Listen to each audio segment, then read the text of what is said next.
a lot of what to do about those pesky grizzly bears.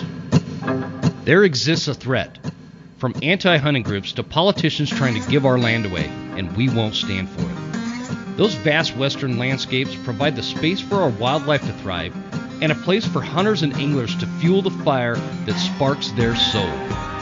In this show, we share our love of hunting, fishing, and conservation.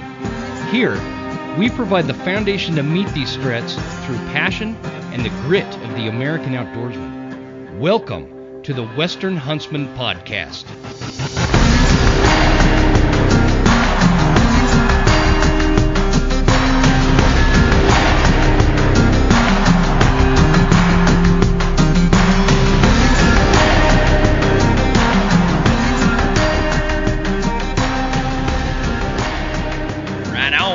Ladies and gentlemen, welcome to this episode of the Western Huntsman Podcast. This is Jim Huntsman, the host, coming at you from the Broken Tine Studio right here in Hayden, Idaho. And I'm going to tell you right now, we're not going to be in Hayden, Idaho for too much longer. And I've had some people asking, where are you going?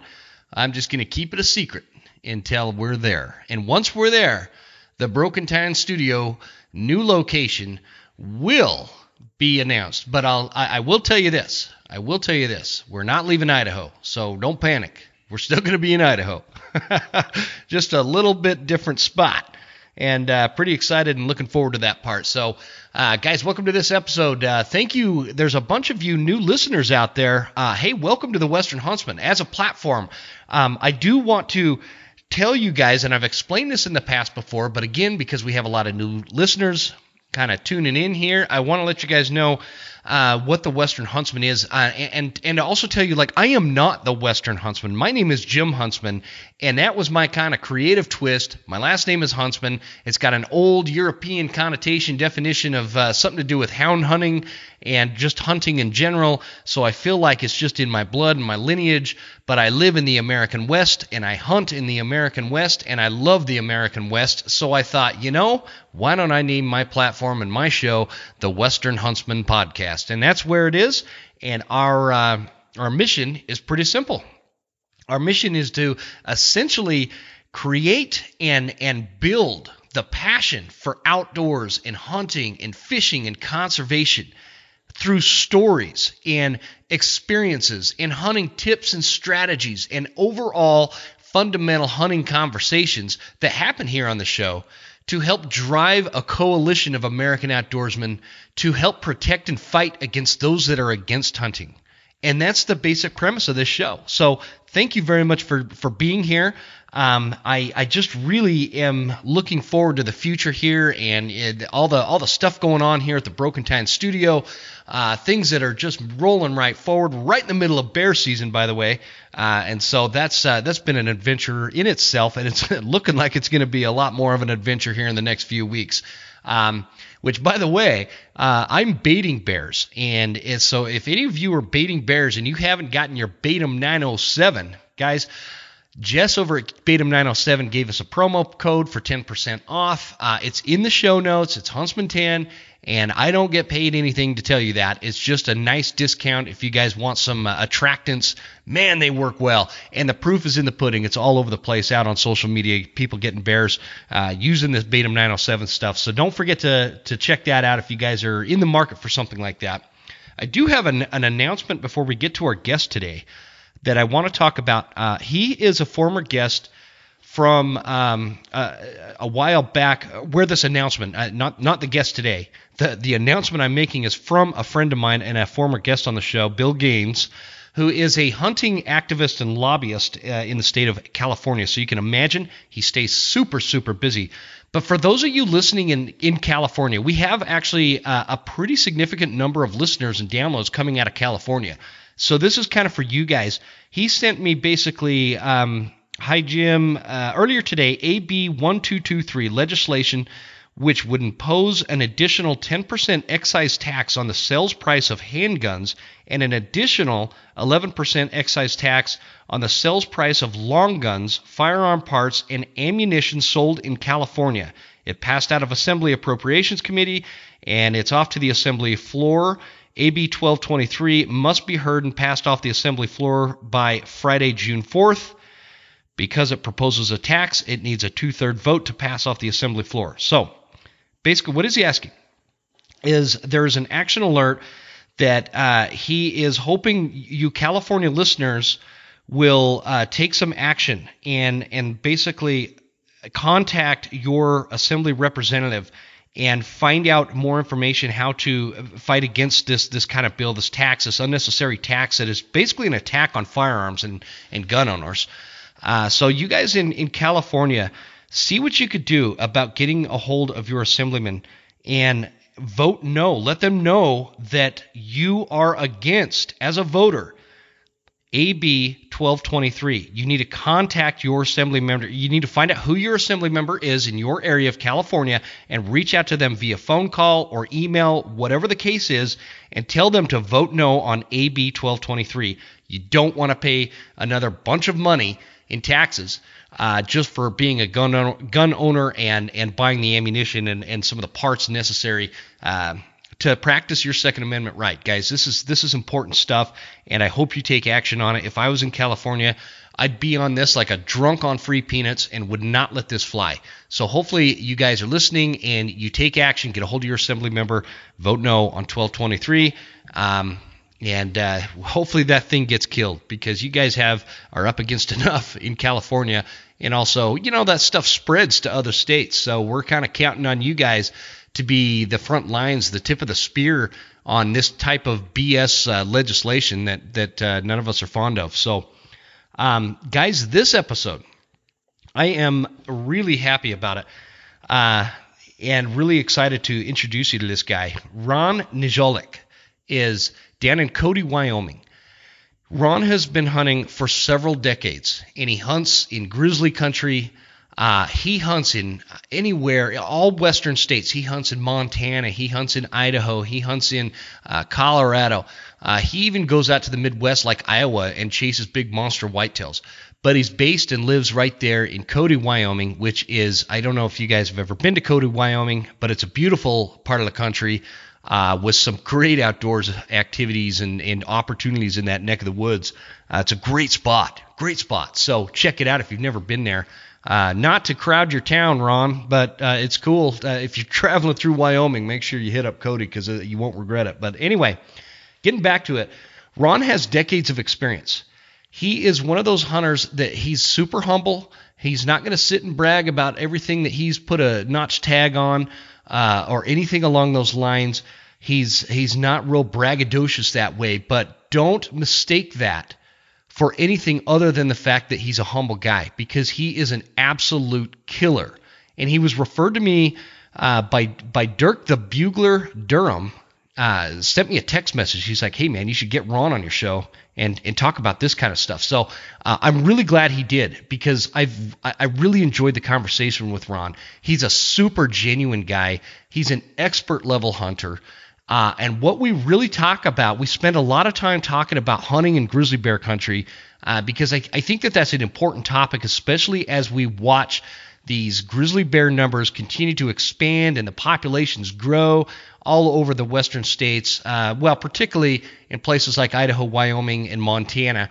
And then for you Canadian and Alaska listeners out there, we all have this grizzly issue that we need to be mindful of as we're out there hunting in grizzly country, because I don't want anybody listening to this to be afraid to go hunting in grizzly country. You don't need to be afraid, but you do need to have an extra and added level of awareness and preparation and practice and a skill set that you don't necessarily need in other parts of the country where grizzly bears just aren't an issue. But Ron has some wild stories that he shares on this episode, and some really good tips on how to stay safe in grizzly country. And we talk about a few other things, and you guys are going to really like Ron. I do.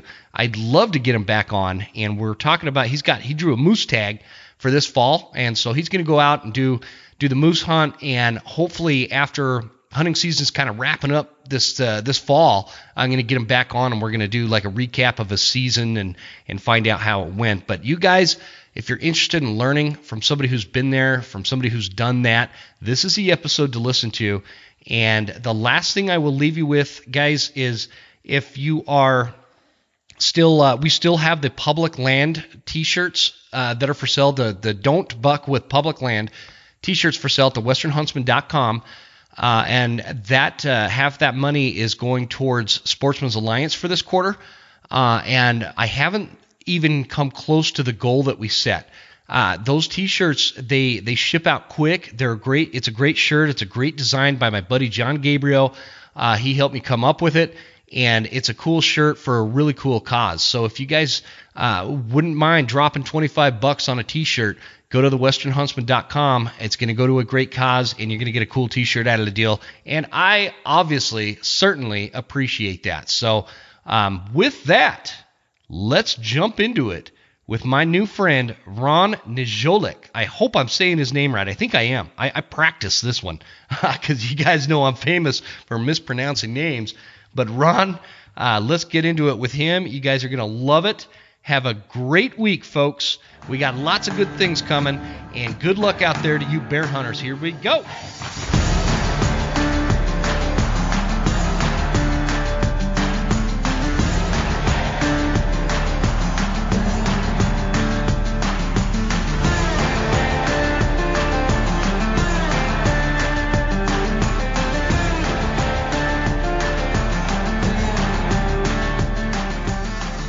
On the line this week, I've got Ron Niziolek. I hope I said that right. Ron, How you doing, my friend? Pretty good, Jim. How are you? I'm doing really good. I'm super excited about this conversation. You came highly recommended for getting on the show here from my buddy Dirk Durham, and he's always got a good recommendation. Well, I hope so. I might question his judgment at this one, but well, you're not the only one that questions Dirk's judgment, I promise.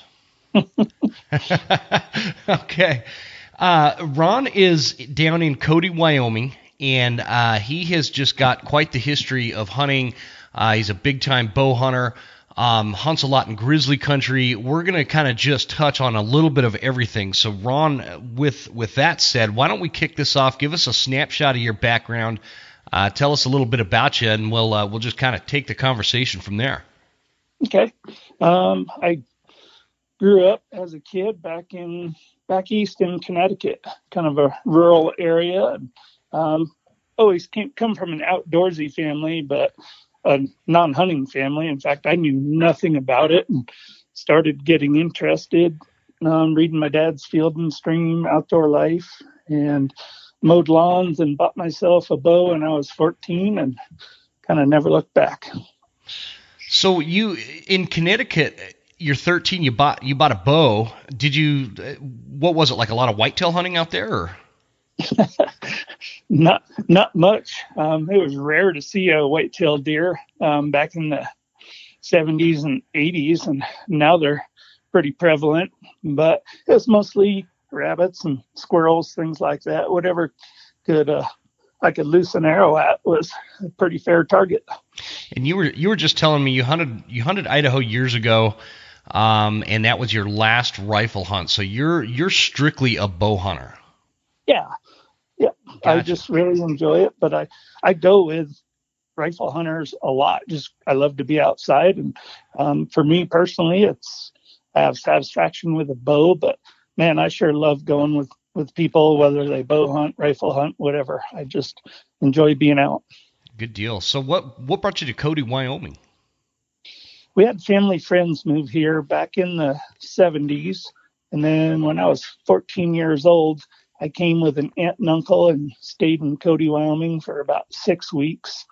And, basically the summer, and drove back with them. And then when I was a junior in high school, I bought myself a bus ticket and spent 50 hours on a Greyhound bus to Billings, Montana, and had an aunt and uncle pick me up. And I spent the summer here and worked and bought myself another bus ticket at the end of the summer and went back to Connecticut. Wow. And so, and then after high school, you decided Cody's your spot and you moved out? Yeah, I did. Yep. I did 1 year at econ, focused on marine biology. And I don't know, it's kind of going the wrong direction, I thought. Mm-hmm. And my folks were ready for a life change. So basically packed up and put everything that we had in a van and drove west and landed here with no jobs and just aunt and uncle and friends. And I don't know, just made a home here. And like I said, I was ready to come here permanently when I was 14. So I was darn sure ready when I was 18. So when you're a teenager and you're coming out to Cody, Wyoming, because what's interesting with this topic is I love Cody, Wyoming. I've almost moved there a few times. It's like this perfect central location for the northern half of the American West. And so I've spent a lot of time in Cody. I really like it. In fact, I had a picture that went like viral years ago when I was fly fishing on the Shoshone River outside of Cody there, and had a grizzly bear come down and step on my tracks. So he was like spying on me while I'm fishing the river. And right. I want to say it was like early June or something like that, because the deer were still in velvet. I was seeing deer and everything. So I guess my question is when, as a teenager and you're growing up in Connecticut, what is it about somewhere like Cody, Wyoming that was a draw for you? Mostly the animals. I love wildlife. Sounds strange coming from a hunter, but I do. No, like it's not strange. I think we're all like that. We love wildlife. Yeah. And it's a renewable resource. And so, I don't know, bow hunting just kind of gets you closer to that resource and learn the animals really well. So basically, I would say it's mostly the animals, and then the country is another big draw for me. Growing up and reading stories and seeing photographs of the mountainous West. That's a huge draw for a country, I guess, a back east country kid like me. Is that little steakhouse on the kind of the west side of town there? I think it was like a red building or something. Is that still there? Cassie's. Yeah, Cassie's nightclub. That's the one. Used to be a brothel way back in the day. Yeah, that old building. It's great, man. I love that place. I'd come to Cody just to go there. It's a good steakhouse. Yeah, love it. No, I love the area. I haven't been there in a few years, and so I'm hoping to get back down to Cody, because I actually love the fishing around there. But someday I might get lucky enough and draw a tag, and I'll have to come in and see you. So I just kind of wanted to. We were talking about how you got into hunting, and now you've been hunting, for however many years, and it's like the American story, right? You're moving from the East Coast or back east out to the wild west of Cody, Wyoming, which I imagine you're talking maybe in the 80s is when you moved out there full time. Yeah, moved to Cody in 82 and shot my very first deer with a bow in 1983. Been there ever since. So and back then I imagine Cody was even more Wild West than it is today. Oh, it was. A lot of the more rural roads going up in the mountains were unpaved then, and took significantly longer to travel places. And part of me wishes that's still how it was, but I got to say, driving to an elk area or an elk hunt, if you can get there in 2 hours and sneak in just a quick evening hunt, that helps. Yeah. Oh, for sure. I don't mind the paved roads so much then. Yeah, for sure. I think there's always that part of it in all the towns, especially out here in the West, they like grow up. It's not like back east or in the South sometimes where the towns, there's always growth, right? But it doesn't bloom, and it doesn't just explode like some of these Western towns. I know Sheridan has really gone up population-wise, and when you're talking about Cody and Bozeman, Montana, and Coeur d'Alene, Idaho, and all these places, it's just not what it was 10, 20, 30 years ago, but still beautiful. Still happy to be here, man. Still beautiful, and I tell you what, right now, this town, this area is just growing by leaps and bounds. All the left coasts, or what I call them, are coming here in droves just to escape to somewhere a little more normal and natural. Yeah, for sure. Yep, that's the common theme. Well, shoot, this is I don't even know exactly where to take this because they're like the elephant in the room always when you're talking about Cody, Wyoming is grizzly bears. And I thought it might be cool because you'd mentioned it, telling us some grizzly stories, hunting in grizzly country, and just a discussion around grizzly bears, because that's been kind of a hot topic lately. And we're watching these populations of grizzlies. It's growing rapidly. And there's all this litigation to keep them on the endangered species list. And, they find these judges that, you know the story. You know the drill. Everybody listening knows the drill. Yeah, same thing happened with wolves. What's it like living in Cody with the grizzlies and like the situation? Because you're for those folks that don't know, Cody, Wyoming is kind of like the northwest corner of Wyoming, just outside of the Yellowstone National Park.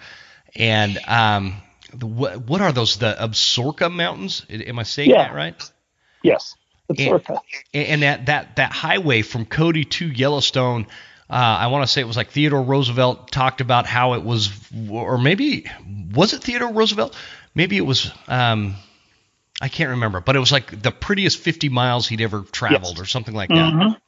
Anyways, and that is lots of old volcanic rock in the area. Mm-hmm. And then probably a more scenic place than that would be driving from like Cook City, Montana, up and over the Beartooth Mountains to Red Lodge. Yeah. Anyway, that's just a little loop you can take from Cody, and you head northwest towards the northeast entrance of the park, and then just hook a right when you get close and hit Highway 212 and head up over the Beartooth Mountains. And road goes up to 11,000 feet there. Extremely scenic. Wow. I don't know I don't think I've ever taken that loop. That'd be cool. Man, I advise everybody in the country to go take that drive. Not if you're scared of heights. Lots of cliffs. Yeah, it's just it's not so bad on the Cook City side, but going over the top down to Red Lodge is, it's pretty steep, and going down is always worse than up. And anyway, it's just super scenic, lots of switchbacks. Cool. So yeah, anybody gets a chance to do that, I highly recommend it. Yeah, I'd love to. I'm going to take you up on that. So what about? Tell us give us a little bit of grizzly wisdom since you're in that area, because I know I get the question a lot on my show. What do you recommend for hunting in grizzly country, and what kind of firearms you use, and how do you do this, how do you do that? And my problem with answering that is, where I live, we have grizzly bears, but not to the level that you guys do. Like, I don't worry about running into them very often. They're out there, but give us your take. Yeah, here it's, in the last 30 years or so, the population has expanded quite a bit. There are bears in country where we've just never seen them before. They used to hunt grizzly bears here back in the 60s and 70s. And then, of course, what stopped that. And It's been that way ever since. And the population just keeps growing. So we've had to adapt along with it. I mean, the grizzlies were always here, but it was rare that you ran into them, in the 70s and 80s, unless you were back deep in the country. But now it's really, if you're outdoorsy around Cody, you're in the mountains at all, or sometimes even the desert habitat, you will run into grizzly bears. Do they ever come down into town? They have. There was one or two that got trapped close to town last year, and so far they've just been on the fringes. We get black bears in town, seems like every couple of years or so, and Cody's not that big, I guess 10,000 people, but it's still pretty funny when you get black bears that wander in and camp out in somebody's yard or climb one of their trees and take a nap. They're going to Cassie's, man. Oh yeah. They want a steak. I can't blame them. And mountain lions as well. They come into town and they have a pretty tame resident deer population to pick on, so we get those pretty regular. Gotcha.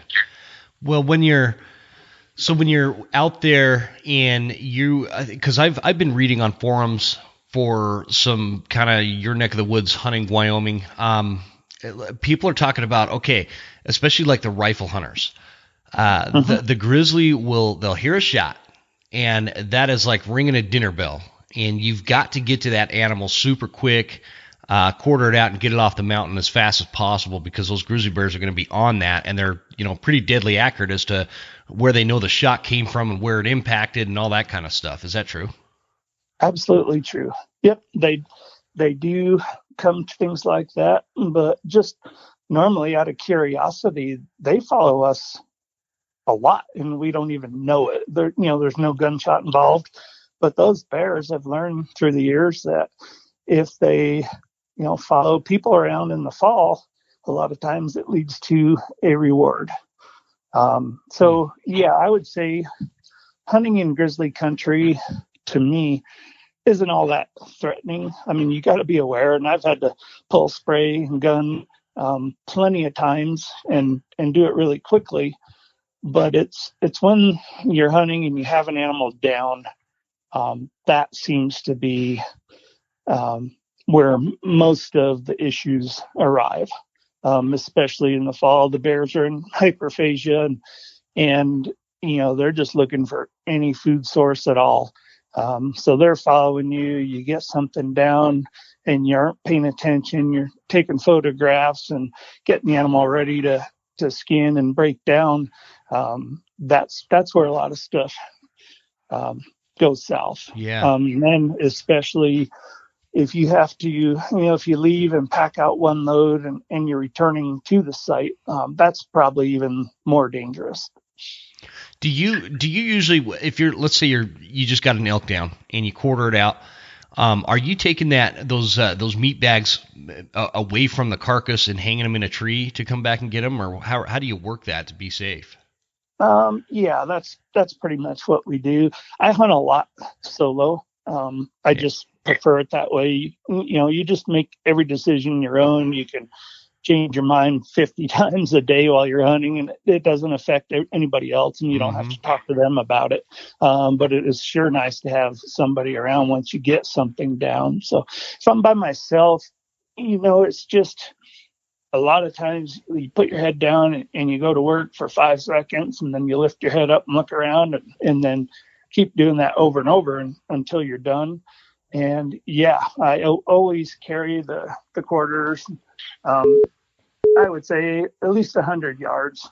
And when I'm solo, I'm not hanging them up in a tree. Usually I will find some branches that I can put up in and get some air around them. Or if nothing else, if trees are around with low branches like that, then I'll find a down log and I'll just not stack them, but lay the meat bags on top of the log for when I return. Then I can, if they're gone or one or two of them are missing, then I know I have a potential problem. But I always try to set it up so I can see those bags, whether they're in a tree or on a down log, that I can see them from some distance away. And that's kept you pretty safe over the years with the Griz. And what kind of run-ons have you had with them? It has. I was actually in our hunting camp, had another friend, a dad and his son, about my son's age, early 30s. They were out in the morning in this one spot, and the son had arrowed an elk. It was hard to tell in the light, or however it was. Everything happened quick. He wasn't exactly sure where he hit, but he thought it might be back. So they left the area, marked it on their GPS, came to camp, and we decided to go back that afternoon. So we did. We left camp and we started on the Elks Trail about 3:00, and it hadn't gone like a couple 100 yards, and found it piled up. So he was pretty happy. It was his first bull with a bow. So we set into taking photographs, and all the time we're doing this, we can hear elk bugling. And finally his dad was like, well, you guys can work here, because there was 4 of us, 2 youngsters and 2 of us old farts. And so he took off to go after an elk that wasn't that far away. And so now we had 3 of us there, and we're making noise. We had done lots of photos, peed all around, and anyway, we got into skinning the elk, taping it out, and we just had finished one side when we heard a bugle pretty close. Well, the kid that shot the bull, he just looked up and said, "There it is." And then he's like, No, it's a grizzly. Oh, Anyway, by shit. the time, yeah, we look up and we see them, we see bears all the time. We actually hunt the same country that they live in. So anyway, we scrambled and we had made a mistake. None of us were ready. We just figured the noise we were making and the scent we had left around, nothing's coming in, but you can't figure that. And that was my fault. I had two youngsters there and I just let my guard down. So all of us are scrambling, and this grizzly is close. And her cubs, I don't know if they were 2 or 3 years old, but they usually kick them off after two. But these are awfully large cubs, so they might have been 3 year olds. Anyway, by the time we scrambled um, and grabbed our packs, because we had bear spray, and it was on our pack belts. It wasn't on our person. Which anybody listening to this, you get an elk down, you make sure that spray or gun is on your body and not on your pack set off to the side. So anyway, we just barely got out of there. I don't know why she didn't come in swinging or charging in, because by the time I grabbed my pack and I stepped over the log that it was against and tried to get some distance, she was only 15 yards. And they came in the same trail that we had tracked the elk. So she was smelling the elk blood, but she was also getting plenty of human scent, and they just don't care. Yeah. I use the 25% on the elk. I think that, probably 25% of the bears are good. If they hear people, if they see people, smell people, they go the other direction. Whether they run or walk away is anybody's guess, but a lot of them do walk. And then there's, 50% right in the middle they just don't care about people. And if there's a food source, they're going to come in and get it. And then there's 25% of the bears that are just assholes. They're looking for conflict all the time, it seems like. They do not care. You can wave your arms, you can yell, scream, do whatever, and they just keep coming. So it's a tough deal, but we snuck out and got to about 40 yards away in a little clearing, and we could barely see the elk through the trees, but we could see the rack just bouncing all around as they were tearing into that thing. So we yelled and threw rocks, and she charged us a couple of times. I had a hard time getting those kids to stand their ground. Like, don't run, don't back up, just have your spray out and be ready. And then we had the added trouble where the kid's dad was not very far away going after elk. And as soon as he shot an elk or failed, he was going to come walking back to that dead one. Yeah. And he was going to walk into a lot of trouble. So we started hollering and banging on trees and telling him we don't hunt with radios, but, we're yelling for him not to walk back in there. Anyway, so he circled around above where the elk was, and all of our screaming and banging on trees, making noise, had actually moved the bear off the carcass, which surprised me. And he walked smack into her and got charged twice and had to spray the second time. And yeah, it's pretty exciting. That is exciting. Since she left the elk temporarily with all our noise we were making, when he came back into the situation, he ended up right at the elk carcass. So we ran in there, and we could still hear the bears. They were there. Anyway, we decided to just leave and get the rack at a later date, since they had already pretty much claimed it. And by law, that's what you're supposed to do in Wyoming anyway. If a bear claims a carcass, it's theirs. Oh, you don't really? get another license or anything, but you are not supposed to, I guess, go into this situation looking for a conflict to try to salvage your elk. I guess the thought there is you just kind of get as dangerous of a situation it is, just leave it, let the bear have it, and get out of there, huh? Mark it and get out of there. If you're a resident, then you shouldn't have too much trouble going back at a later date and picking up the antlers if you so choose. But yeah, there's there's just not a lot you can do in those situations other than leave. I got a kind of an odd question here. So when you moved to Cody, Wyoming as a young man, and you're getting into hunting, there's grizzly bears in the area then, probably not nearly as many as there are now, but were there some old timers there in town that were there during when it was legal to hunt grizzly? And did they talk about maybe the difference in the way that the grizzly bears behaved, having a nemesis or whatever you want to call it, a hunter that came after them, and the way they behaved then versus the way they behave without any kind of predator? Sure. Does that make sense? How I'm asking that? Yeah, it does. Makes perfect sense. There may have been as many encounters, but that was probably, just in those meat salvage type situations. They're just, and, once in a while you'd hear stories of somebody getting mauled or killed, but they were a lot less frequent than what we have now. And I think it's just because the bears have gotten habituated to basically doing whatever they want with no repercussions on them. That's kind of what my thought is. I had a conversation with a Dr. Valerius Geist last fall, and he was talking about the difference between wolves in North America that have been hunted and pursued and trapped for years. We're talking from Canada to Alaska to the lower 48 area. And you contrast that with the wolves in like Russia and Europe and those areas where there has never really been an active hunting.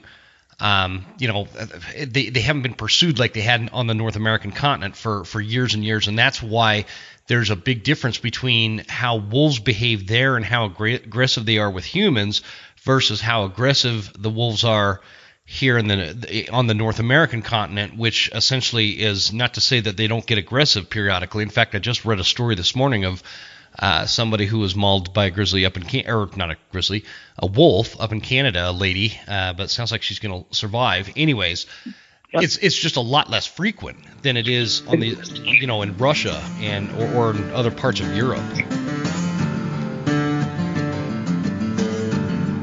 If you're anything like me, hunting is a year-round thing for you, and we're always thinking about how to make our next upcoming season a little bit better, and one way to do that is with gear. And you guys know I'm not a big gear junkie, but I do have some important gear items that I'm always a huge fan of, and they're right here available on this show. Let's talk about Scree gear. Scree is my go-to camo. Scree is high-performance hunting attire and gear, scientifically tested camo patterns, and all backed by a great company, and I wouldn't recommend it to you if I didn't truly believe in the Scree product. They've got a complete layering system for all terrain and conditions, gear designed to adapt to the weather. It's rugged gear. It's got a lifetime warranty, VIP sizing and exchange program. You can't go wrong with Scree. Get the best out there without breaking the bank, and to make it even better, use promo code The Western Huntsman for 15% off and free shipping. Hell of a deal. Check it out at ScreeGear.com. Next on the list is my oldest and fondest sponsor of the show is Phelps Game Calls. One thing I love about companies like Phelps Game Calls is the American success story that came out of it. And Phelps started in Jason Phelps' garage years ago, and it's now one of the premier hunting call companies on the market, and I wouldn't point you in that direction if I didn't feel like they were the best calls available. Jump on PhelpsGameCalls.com. When you find a call you like, use promo code Huntsman10 for 10% off. I promise you, you will not regret it. Hoffman Boots. Hoffman Boots is a go-to boot company I've been using for years and years and years. And the cool thing about it is I'm only on my second pair of Hoffman Explorers. I put lots of miles on my Hoffman Explorers. They're a great boot. They're not going to cost you a small fortune to get. And they have all the same guarantees and warranties that every other company out there has. If you want to be confident, guys, do not skimp on boots. Go to HoffmanBoots.com. Get you a pair of, for me, I like the 8-inch Explorers, but they also have the 6-inch.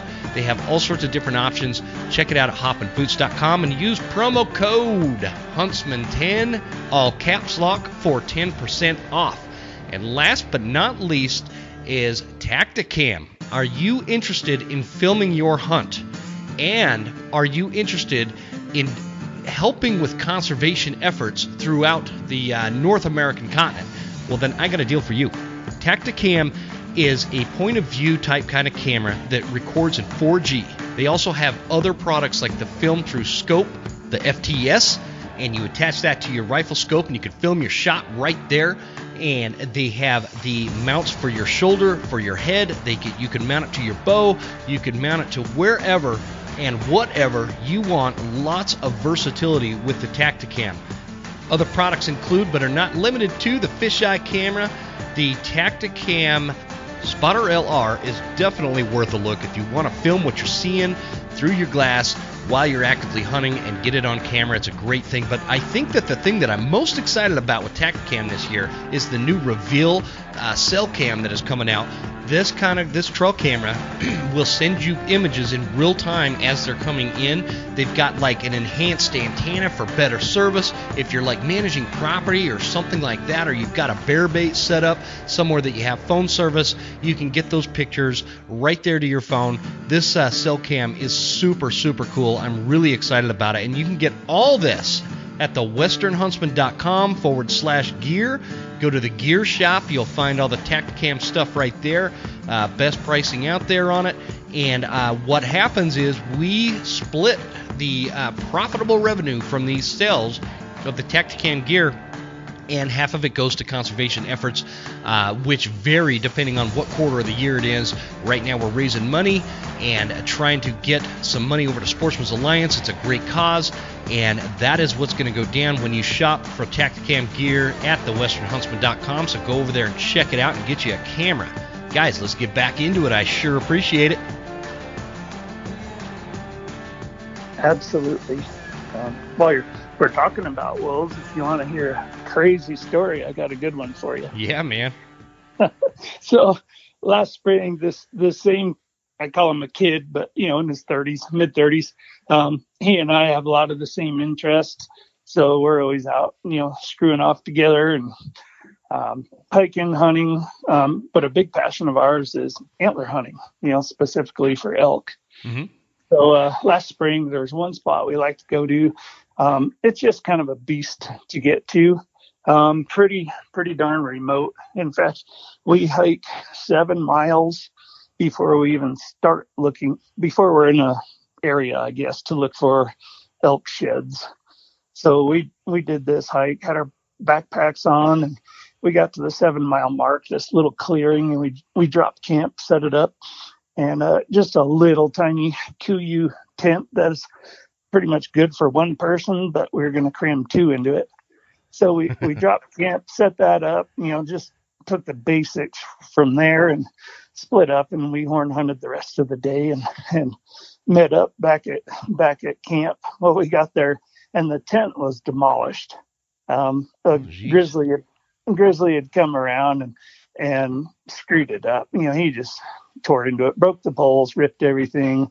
But thankfully, he didn't rip up the sleeping bags. He's just doing bear stuff. They're curious and they like to screw with things. So anyway, he had bit my buddy's wife's KUIU sleeping bag, which are pretty pricey and pretty nice. But so we had all kinds of bear slobber all over, and he bit holes in the sleeping bag, but he didn't tear it up. So anyway, we took down what tent was remaining and just laid out on the ground, and all sweaty from hiking and stuff. So Adam, he set his backpack up against this rock, and that's, I had mine there too. It's really close to where we were sleeping. And he hung his shirt up, just spread it out in the sagebrush along with his socks. Well, I threw mine in my sleeping bag to dry them out, because I've had to do that in Alaska quite a bit. So anyway, so we just, not much to do, had a little bit of dinner and went to sleep. Well, I don't sleep very sound when I'm in the woods, so I wear earplugs so I can't hear a mouse fart or anything. Basically, it gives me a little bit better sleep. So, well, sometime during the night, I could hear wolves howling, and they were pretty close. So I just listened for 5 minutes or so and just went back to sleep. Next thing I know, I hear Adam hollering, "Get out of here, get out of here." And sat up, reaching for a gun, trying to pull out my earplugs. And right about then, his headlamp came on, and there's a damn wolf standing right next to him. Like, I'm talking 10 feet away. Oh, wow. And he's like, and his headlamp's right in his eyes, and he's just standing there looking. It's not a huge wolf, but it's an adult. Mm-hmm. So he says, "Get out of here," one more time. And the wolf took off, but he grabbed Adam's boot first. And as he's running away, Adam, because it's a rough 7-mile hike to get there. Lots of rocks in these mountains. So Adam, he screams, "He's got my fucking boot." And he thought the wolf disappeared. He didn't have a shot. Well, the wolf only went like 20 yards and was standing there out in the sagebrush, and I had a shot at him, so I racked one off. And anyway, the muzzle blast blinded us. We didn't know whether I hit him or not, but we're not that good at shots anyway. So we got up, stomped in our boots, and went looking around out there, and we didn't find any sign of that I hit the wolf, but we did find both backpacks. So that wolf had come into camp and drug off both packs, and we didn't wake up. I blame that on Adam. I had earplugs. He didn't have an excuse. So he grabbed both backpacks and hauled them out in the sagebrush, and then came back. And what woke Adam up was the wolf sniffing his face. Oh, jeez. Yeah, pretty wild. So he thought, he woke up thinking there's a freaking bear sniffing at his face. That's why he started hollering. Anyway, but it was the dang wolf. And did he get his boot? The Adam's pack was exactly 5 feet from his head, and he never heard the wolf either carry it or drag it off. That's crazy. So it was really crazy. So anyway, we went back to sleep after a bit, and I woke up in the morning first. I stomped into my boots and started looking around in the clearing for any kind of a blood trail or any sign that I hit the wolf, and there was none. But on my walk, I found Adam's socks that he had propped up, laid out on top of a bush. He didn't even know they were gone. So I started laughing because the wolf had chewed a hole in one. Basically chewed the ankle out of one of the socks. So it just got funnier for me because he didn't have any spare socks, so he was going to have to wear those. And so we get going for the day, and we split up hiking around. And anyway, I guess we met back up. It was sometime around noon, so we had been hiking for 5 hours or so. And Adam just looked kind of dejected. We both found a few antlers, not a lot, but we meet up, and he shakes his head. He's like, "Dude, I think the wolf pissed on my shirt." And he kind of held his arm out, and I sniffed, and it was so rank. It was unreal how much it stunk. And anyway, when he put on his shirt in the morning, he didn't really think about that or notice it. He just thought it was wet from sweat or wet from frost from during the night. But as his body warmed up, the scent started, the stink started getting worse and worse. So anyway, that just made me laugh more that the wolf had pissed on his shirt. And took his boot. Yeah, took his boot and chewed his sock up. So we start hiking back to camp because we're going to pack up and head back out. We kind of hit the country that we wanted to. And so as we're coming into the little clearing where camp is, we're talking, and we come out in the open, and there's the wolf, and he's just standing there like at about 40 yards, not a little one, but medium-sized black wolf. And we're both like, "There he is," and start getting our pistols because we're still pissed at him. Well, all of a sudden he trots, really weird behavior. He trots towards us, and he gets to like that 20-yard mark, and he's just got this curious look on his face, like, "Hey, what's up, guys?" Anyway, the pistols come out, and we escorted him out of that clearing. Just sounded like a gunfight, but it was just such a surreal experience. But I called the game warden when we got out that night and told him the story. Anyway, you mentioned about wolves and getting habituated to people. This was most likely a wolf from one of the packs that goes in and out of Yellowstone. Oh, And, yeah. Yellowstone is definitely not a natural ecosystem. Uh-uh. Anyway, it's this wolf or this pack. They've been habituated to people inside the park. And for whatever reason, that winter, they moved outside the park, that winter and spring. And that's when we ran into them.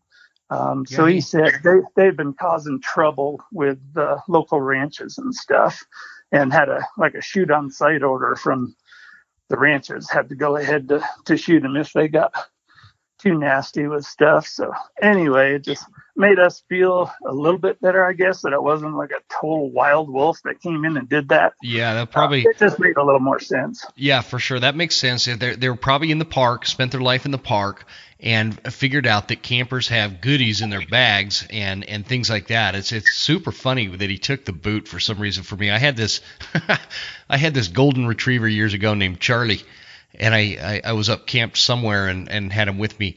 And I woke up in the morning. I had no idea anybody else was around. I thought I was out on this in this area, totally alone. Wake up in the morning, and my golden retriever Charlie had somehow acquired 4 sets of shoes, and they were just sitting there in my camp.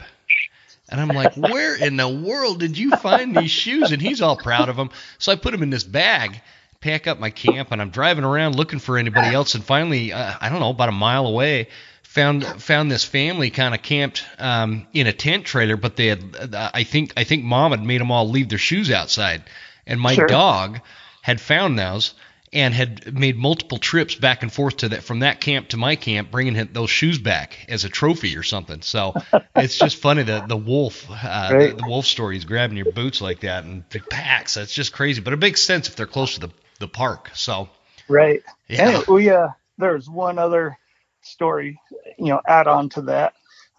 Anyway, I told the game warden the thing that night, and he let me know that there are probably wolves out of the park, part of a pack that had gone out. Mm-hmm. But, as far as them picking on Adam's stuff, we figured out it's probably because he had 4 dogs at his place at the time. So the wolf was picking on his stuff way more than mine.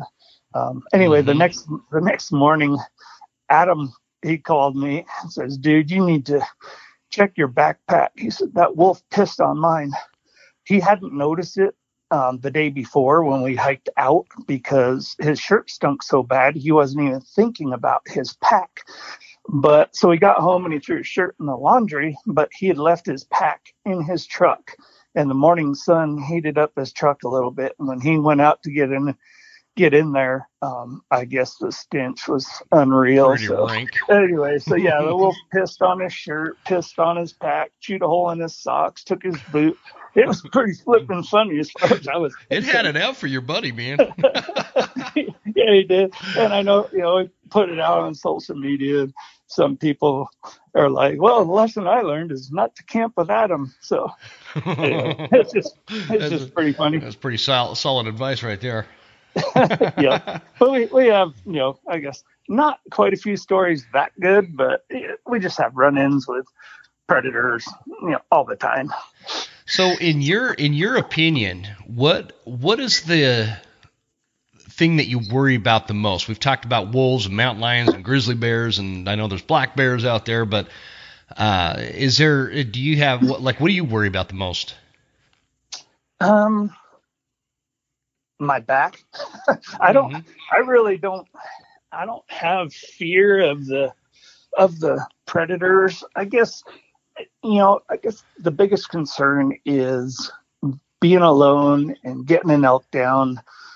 You can't have your head on a swivel. Like when there's 2 of us, one guy just holds while the other guy cuts and skins and does all that. But the guy holding, he gets to look around.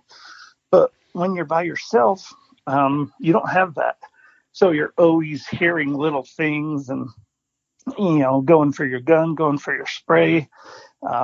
It's just, that is probably the biggest concern I have, is having an elk down when I'm by myself. Yeah, I could see that. And the thing with being, because I'm like you, I hunt solo most of the time. And that you kind of get in your head sometimes if you know you're in an area where there's grizzlies or whatever the case. For some reason, mountain lions always make me a little nervous because they're so freaking sneaky. And, yes. I don't. I'm like I don't have like some big fear. But I do. Sometimes you get in your mind when you're alone, especially when it's sun's going down, it's getting dark, and all this fresh meat sitting right there. It's like, man, I don't know. But I kind of want to talk about. This is always a fun topic for me when we're talking about grizzlies and hunting in grizzly country because. And I had my buddy Bob Lagasa. He was on the show a couple times last year, and he was actually mauled by a grizzly bear up just north of you on the Montana side. And the question that always comes up is what's your preference? Are you more of a bear spray guy or are you more of a sidearm guy?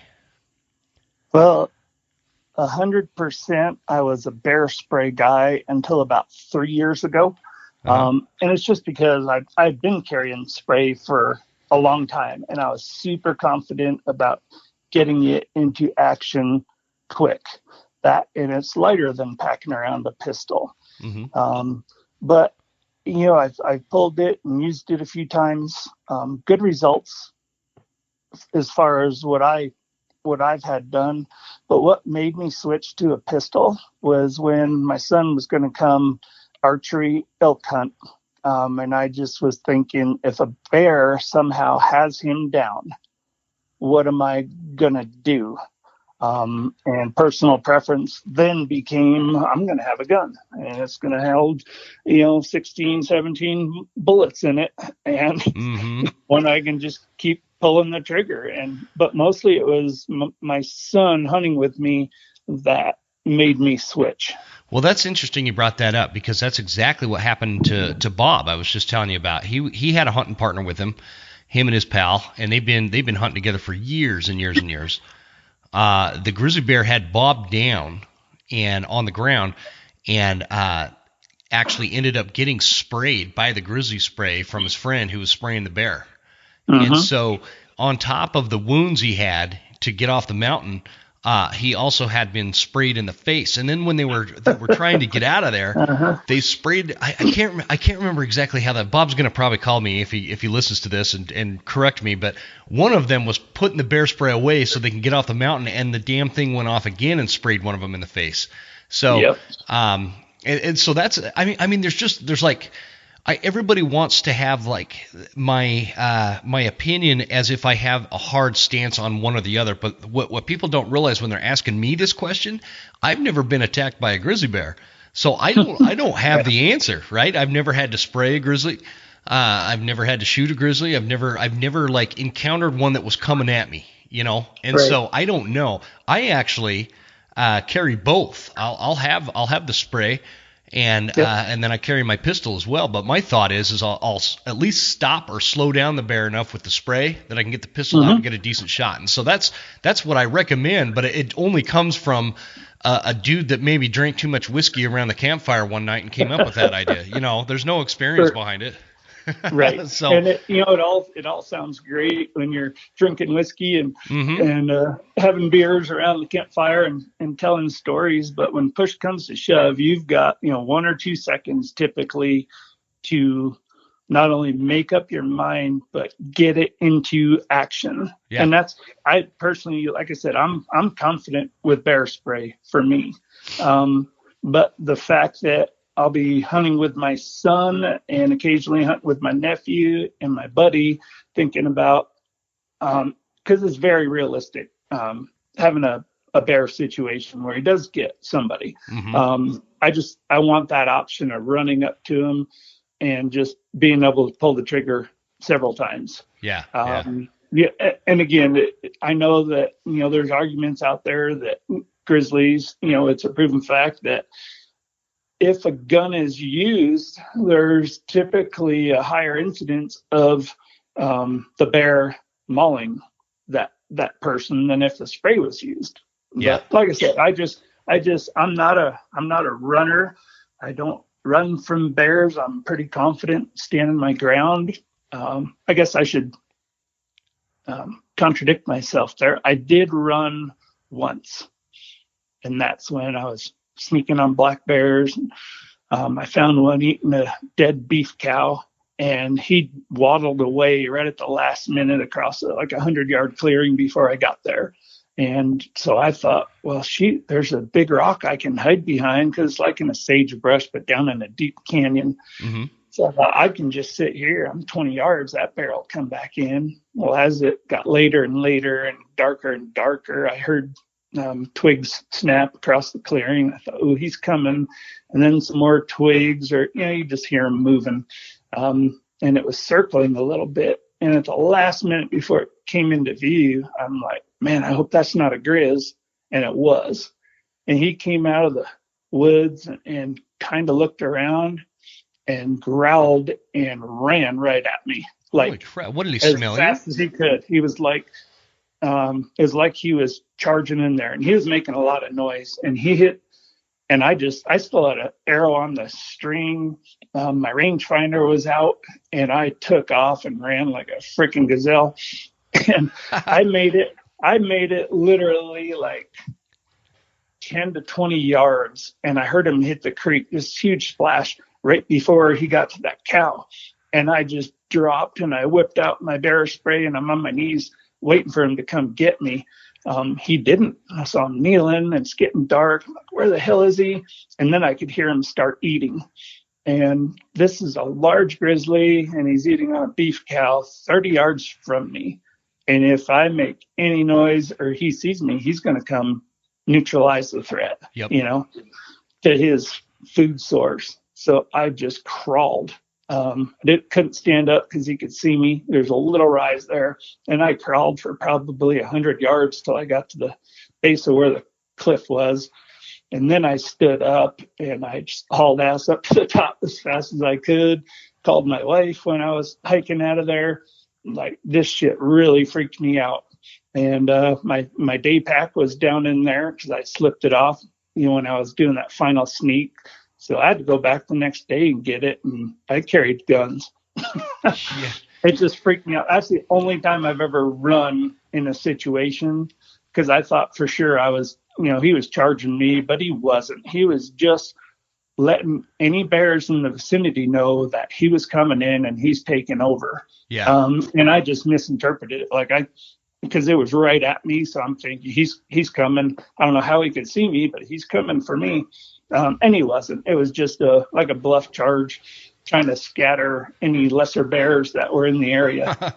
Yeah, that I'd have had to change my diaper after that. Oh, shit. You couldn't have put a pin up my butt with a sledgehammer, I don't think. It's really puckered up. Yeah, it goes back to that thing where, with enough whiskey around the campfire, I was thinking, man, I'll stand my ground. I'll roundhouse that bear as he comes in, But hey, gosh, the reality of the situation, I pretty much stepped on a black bear one time because it was raining, it was real windy, and I was bow hunting, or I was elk hunting, kind of working side hill, and this bear was sleeping, just a black bear sleeping in some taller grass on the side of the hill, and because of the rain, he couldn't see or smell or hear me, and gosh, I just about stepped on him, and he jumps up and looks at me with kind of an oh shit look, and I look at him with an oh shit look, and we both kind of turned around and went in opposite directions.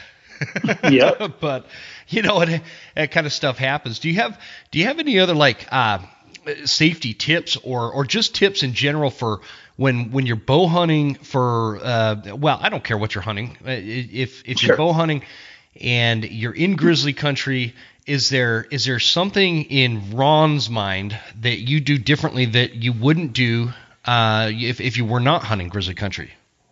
Gotcha. For me, I don't let the presence of grizzly bears dissuade me from hunting anywhere.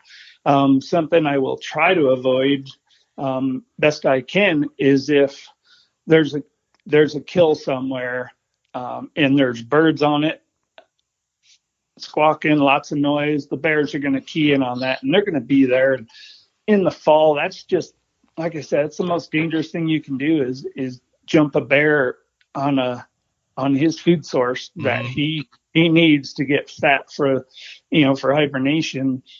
So I don't let him dissuade me from hunting anywhere, but I'm very aware of the situation that I'm going in. It's just like anything else. It's kind of have a plan going in.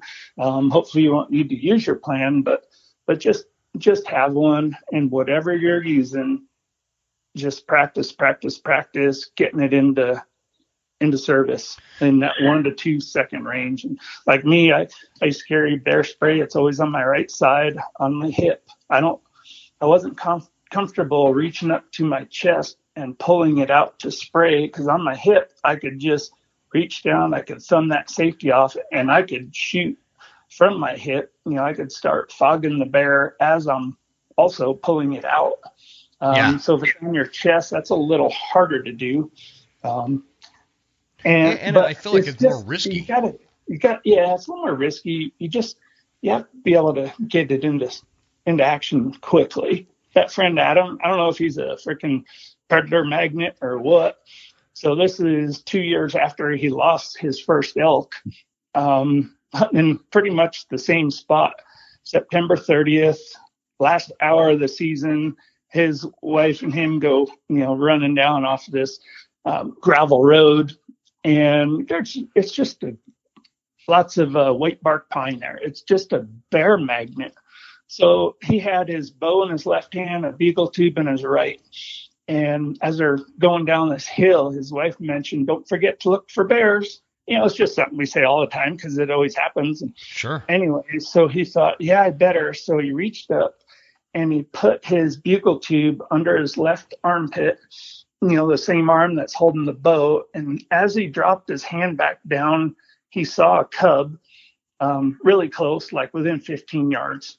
And the cub made noise as he's scooting away, and he just continued his hand down, grabbed his gun, and shot one time, and the sow was at 7 yards. Hit her, rocked her, and he didn't have to shoot again. I mean, he had another dozen plus rounds in there that he could have shot, but that turned her away. It stopped the charge. He said it was just like she appeared from the ground. It's just all of a sudden she's there and super close. But he said if he would have had to reach up to a chest rig where, some people have it on their vinyl harness, they can have a gun there or bear spray. He does not think he would have been able to get a shot off or get spray into action. Well, I imagine that's why I carried stuff on my hip. Well, I imagine in Cody, Wyoming, with the history of that area, it's a lot more in vogue to carry things on your hip. And you guys can do the fastest draw in the West kind of thing on that bear spray, right? Because now I love that right there in Cody, that Old West Museum they've got there. Yep. They've still got that, right? Museums in one, pretty much. Yeah. Bullet holes in the door to the bar and all that kind of stuff. Sure. Yeah, it's a great spot. Fun stuff. So your recommendation is right there on the hip, basically for that reason, and lots and lots of practice. What about a lot of us go out, we leave the trail or get out of the truck at 4:00 in the morning. It's still dark and you're trying to get in a few miles prior to sunlight. Is that something that is inherently more dangerous in grizzly country than somewhere else? If that makes sense. I don't think it's any more dangerous. It just seems like it because it's dark and you don't have the comfort of visibility. Yeah. Even though most bear charges or anything come from basically right under your feet. You're talking about 20 yards, 20, 30 yard range. That's when most instances happen. And honestly, I don't remember the last time that I heard of anybody getting attacked in the dark. Yeah, I brought that point up. Somebody was asking about that, and I'm like, I never hear of it happening in the dark. But there is something to that, especially when you're hiking up into a drainage or something, and you think, man, it is like pitch black. There's no moon. There's cloud cover. I'm using a headlamp or whatever, but you just kind of feel so handicapped. And so I could see that being an issue, but you're right. It really doesn't happen. It's not like something that's frequent, Right. And it just messes with your head a little because you look at any shadows, you have a headlamp on and swing your head around once in a while and just look around and you'll see these shadows and your movement of your head makes it look like shadows move. So I don't know. It's adrenaline kick. That's for sure. But, Yeah. Yeah. Speaking Crazy. of being fast, last year I got into a herd of elk, pretty good bull in it. They were out in this little clearing, but they were moving across. So I dropped back and I started trotting through the woods underneath of them. And that's right where I had an encounter with a large grizzly earlier than that, earlier in the season. And anyway, so I was trotting along and God, I came around this one tree and all I saw was bear, big one right in front of me, less than 20 yards. And my bow's in my right hand and it just hit the ground and that spray was out and it was just reflex. It was just because I guess practicing using the spray, it came out so quick that I think it was in my hand before the bear even reacted to me. And he was facing the other way and that's the way he went. But it just illustrates how quick that it needs to be like second nature, whatever you use. That's a great point. I want to hammer that point home. Just being second nature, and how you get that way is through practice and use. And I know that sounds so cliche-ish or whatever, but I don't think a lot of people. It's just like you hear a lot of bow hunters. They talk about how many times they shoot, right? Or I have friends that shoot every single day. Now, granted, a lot of them they're like bow hunting enthusiasts, or they're bow shooting archery enthusiasts, I should say. Where for me, I'm a hunting enthusiast and I love to bow hunt. And so I don't do it as a hobby. I don't do archery as a hobby outside of that, but I do love to bow hunt and I love to shoot my bow. But man, I don't shoot it every day. But these guys do. One of the things that gives them a real advantage is exactly what you just said, that second nature. When they've got a screaming bull elk in front of them, it's not like something that they really have to think about. They put their bow up and get an arrow installed, where it needs to go. And so there's that same concept is applied when we're talking about, whether you're going to choose to carry bear spray or a pistol. Which, by the way, what kind of pistol do you recommend? I have a Glock 10 mil, and that's what my buddy Adam used when he shot that sow. And I don't know, we shoot the 220 grain buffalo bore ammunition. Practice with whatever you want, but come hunting season, that we carry the stuff with a little more knockdown power. But and I've heard a couple other instances and somebody used a 10 mil and just had good results. But again, I don't think it really matters as long as you're comfortable using. Like if somebody's comfortable with a 357, a 9 mil, or whatever, I'd rather see him be carrying that than carrying something they're not as familiar with. Because I don't know, chances are that it's not going to be needed or not going to be an issue anyway. So just use what you're comfortable with. I'm on the 10 mil train like you are, so that's probably pretty sound advice. Yeah, no, that's great, man.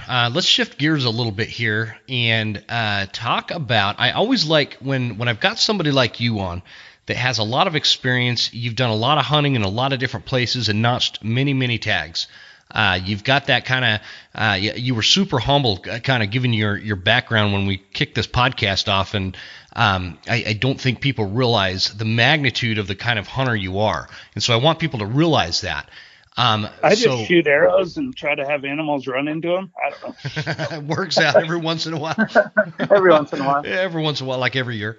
And so I just want people to know that as I start asking some of these questions. But before I get to any of those, for some of the newer hunters out there listening, can you give us your perspective as to what has changed the most in your mind over the last few decades when it comes to hunting? Hunting or bow hunting? Let's stick to bow hunting. Let's talk bow hunting. I'm saying the technology craze. It really doesn't even have to do with bow hunting, I guess, is for any bow hunting. The Mm-hmm. ability to sit at your house and plan a lot of things and scout from the comfort of your own home or your own phone. There's just so much available for the new hunter. I don't know, and my opinion is people can listen to these podcasts, watch TV shows, whatever. I just wouldn't follow anybody's advice soundly. I would like pick and choose and just try to absorb what everybody's saying and then just adapt it to your own personal style. I love that point, Ron, and here's why. I do a series called The School of September, and it's all about talking, tips and strategies for calling in elk and bow hunting elk in September, obviously. Mm-hmm. One of the things that I do caution people on, and it doesn't matter if we're talking about September archery hunting or bear hunting in the spring or whatever, is everybody has a different thing or a different way that makes them uniquely successful, and it usually has a lot to do with their determination level, their obviously skill has something to do with it.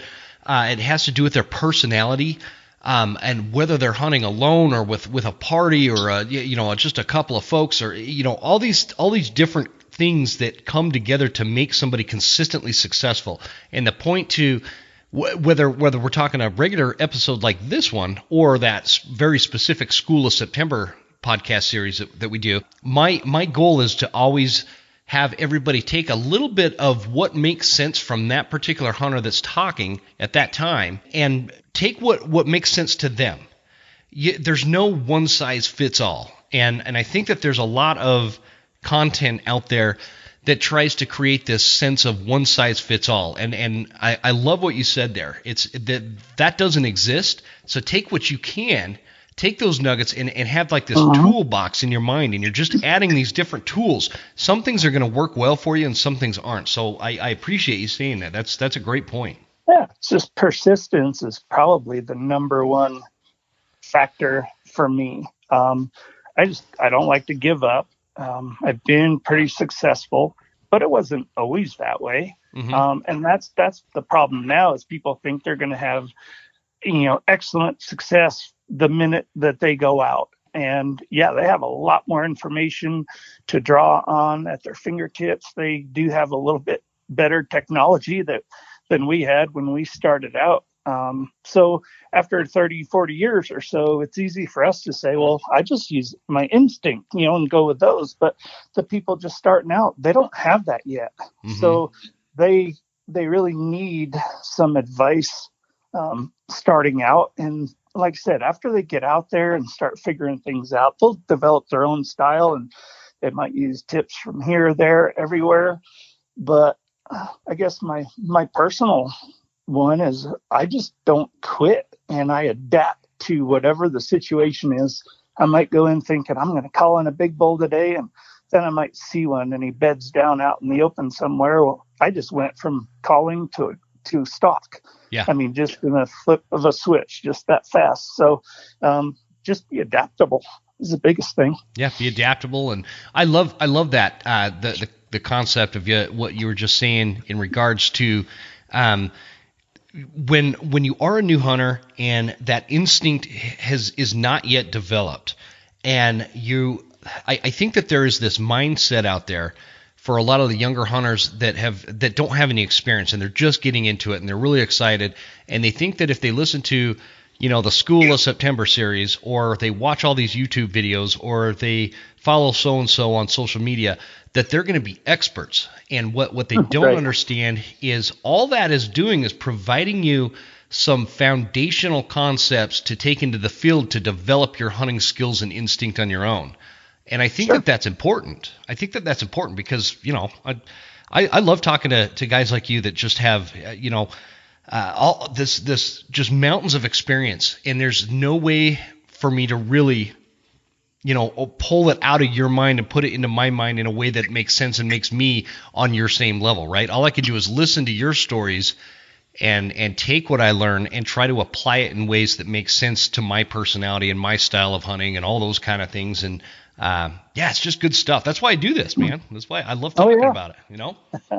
Yep. Well, every little bit that somebody hears or gets to do, I just suggest they listen to everything, do everything they can to get more experience. Whether if they don't have a tag, but their buddy does somewhere, go with them. The more situations you can put yourself in, the more that's going to help your success. Mm-hmm. It might just be like, well, I can only evening hunt. Well, make it a point to go evening hunt every day after work if you can, or I only have weekends. Well, but in my areas, clear across the state, well, drive all night. You'll be tired the next day hunting, but at least you're out hunting. You just got to make the time and take the time, because the more time that you're out there, the more odds you go up for your success. For sure. Yeah. Great point, man. Let's see, we covered the tips for new hunters there. And how about specific to bow hunting? Can you tell us a little bit about what your thoughts are in terms of like the technology of bows and archery and the equipment and how it's changing all the time? Do you have a take on that and maybe recommendation? Because it can be daunting for a new hunter that knows nothing about an archery setup to walk into a bow shop and all this technical data and information's coming at them. How do you simplify it for new hunters? I just suggest, whether they have one nearby or they have to drive for 2 hours, find a pro shop where you can go, and if it's a decent shop, they will, let you shoot some different bows, and just, find one for you that is most comfortable. And I don't know, there's just so much information, and bows are kind of like trucks. Some people like Ford, Dodge, whatever. And it's like, Hoyt and Bowtech and Matthews. So just all kinds of stuff to choose from. But having somebody with a lot of experience kick you off and get you the knowledge of the equipment is going to help. The other thing is, don't get so hung up on equipment, like having to have the newest and the best just to fit in with people or to say you have it. Good point. Again, it's better to be confident if you're shooting a 20-year-old bow and you have tons of confidence in it, versus taking out a new bow that you've only shot a few times. I'd take the old one every day. Yeah. I'm fortunate. I do get a new bow pretty much every year. But if I didn't, I'm not going to go spend the money every year to get a new one.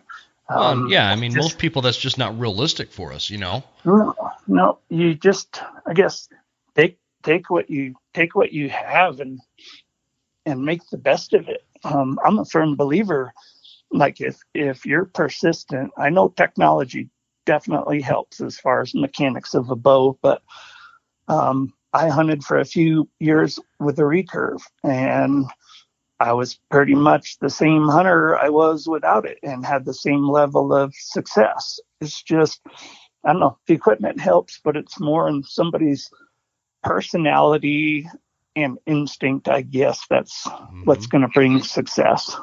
I love it. Ron, I can keep this going for a long time. I really like talking to you, and I really appreciate you coming on the show. What do you have cooking for this season? What do you have coming up this fall, hunt wise? Well, I just passed on the opportunity to go back to Kodiak, Alaska again, mainly because I have a Wyoming moose tag, and it's probably the last one I'm ever going to have. I had a tag back in 2000 and shot a nice bull, and this time, whether I shoot a bigger one or a smaller one, I am just going to enjoy the ride. That's going to be a great hunt. Archery season for moose is the whole month of September, and then the month of October is rifle season. So my plan is to hunt the first week or so in September with my bow, and then I'm elk hunting. I'm not giving up my elk season. Yeah. And then October comes, I'll take my bow back down there during rifle season and finish it out. And may not shoot the biggest and best on the mountain, but hopefully it's a pretty good representative animal, and I'll just be thrilled with it. I'm very suspicious that you're not gonna disappoint this year. I don't know. I'm and pretty. Honestly, Go ahead. Oh, I won't be, because I don't know. I don't let my success, I guess, determine what I get out of a hunt, or, most of the pleasure is from the journey. And I used to think that that's just something all sucky hunters say. It's not about killing something, but honestly, the older you get, it's more about, to me, about how things happen, and success just being defined a little bit differently by, your effort, your appreciation of everything that you get to see and do every day, and just the fact to be able to do it. Now, I'm busted up old man, but I still go out when I can. Sometimes my back won't let me, but other times I feel pretty good and I hit it really hard. Yeah, that's great. Great advice, Ron. Well, I think that a lot of people listening to this are going to be they're going to appreciate hearing a lot of what you talked about, and we're also I think going to always look at, does our hunting and the amount of years that we have left, and everything else that's kind of builds this life of a hunter. We can only hope to have the kind of hunting adventures in life and success that you've had over the years. And I appreciate you sharing your wisdom with us on the show. I'd love to have you back on in the future. Would you be game for coming back on and telling us about your moose hunt this fall? Absolutely. Hit Awesome. me up anytime, or better yet, just come to Cody for a visit, and we'll go hit the hills a little bit. Do the podcast here. I would love that, and so I'll buy Cassie's, and then we'll spend some time in the hills. So, Ron, I really appreciate you coming on. Thanks for your time. This has been super awesome for me. Good deal. Appreciate it, Jim.